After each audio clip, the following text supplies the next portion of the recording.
Today, the greatest risk of global catastrophe doesn't look like this.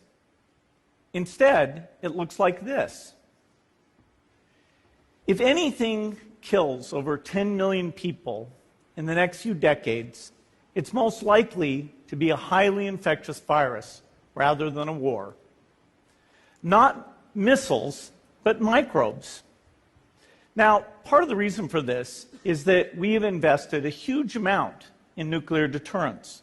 But we've actually invested very little in a system to stop an epidemic. We're not ready for the next epidemic.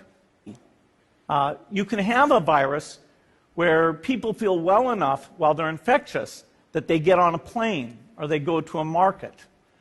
The source of the virus could be a natural epidemic like Ebola, or it could be bioterrorism. And so there are things that would literally make things 1,000 times worse.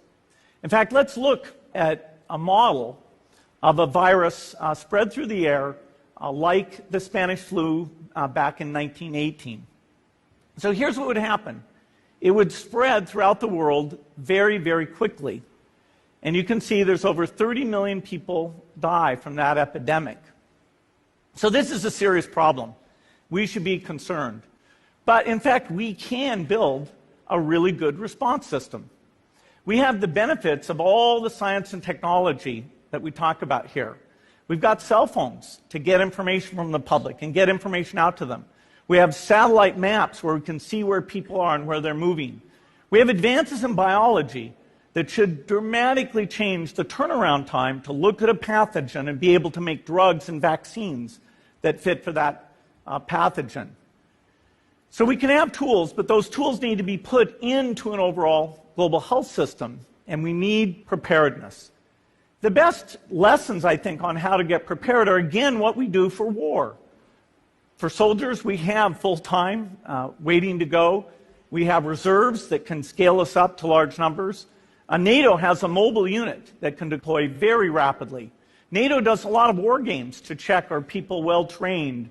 Do they understand about fuel and logistics and the same radio frequencies? So they are absolutely ready to go. So those are the kinds of things we need to deal with an epidemic. What are the key pieces? First is we need strong health systems in poor countries. That's where mothers can give birth safely, kids can get all their vaccines, but also where we'll see the outbreak very early on. We need a medical reserve corps. Lots of people who've got the training and background who are ready to go with the expertise. And then we need to pair those medical people with the military, taking advantage of the military's ability to move fast, do logistics, and secure areas. We need to do simulations, germ games, not war games, so that we see where the holes are. The last time a germ game was done in the United States was back in 2001, and it didn't go so well. So far, the score is germs 1, people 0.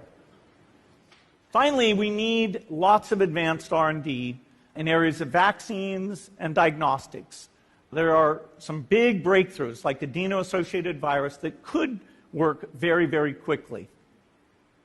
Now, I don't have an exact budget for what this would cost, but I'm quite sure it's very modest compared to the potential harm.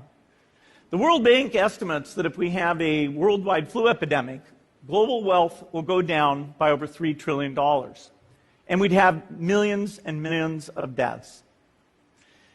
These investments offer significant benefits beyond just being ready for the epidemic. The primary health care, the R&D, those things would reduce global health equity and make the world more just as well as more safe. So I think this should absolutely be a priority. There's no need to panic. We don't have to hoard cans of spaghetti or go down into the basement. But we need to get going because time is not on our side. In fact, if there's one positive thing that can come out of the Ebola epidemic, it's that it can serve as an early warning, a wake-up call to get ready. If we start now, we can be ready for the next epidemic. Thank you.